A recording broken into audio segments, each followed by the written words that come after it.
طب انت راجل عايز ترانك بقى، دي بقى حته مهمه جدا.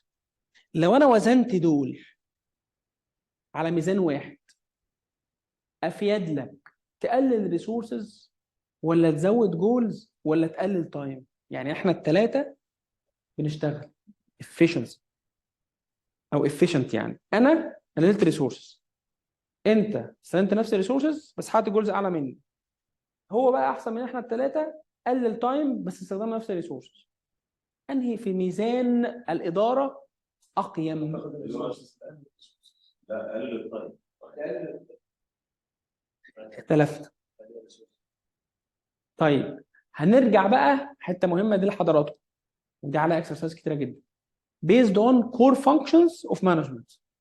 يعني بتاع البيع جولز، بتاع الكوست ريسورسز، بتاع الماركتنج تايم، بتاع السبلاي تشين تايم.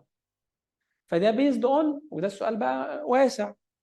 يبقى مانجمنت ان جنرال مين احسنهم؟ مفيش ميزان واحد يجمعهم في يعني بوتقه واحده او مكان واحد.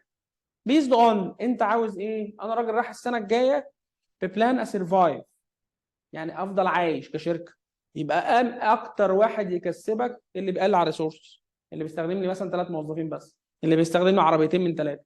فده راجل معاك رايح في الاستراتيجي بتاعتك. ما يجيش بقى انت واحد يعني انت رايح في حته، يا باشا انا قلت لك ما تقللش ريسورسز يا فندم، بس انا عايز كل الناس تشتغل. بالظبط.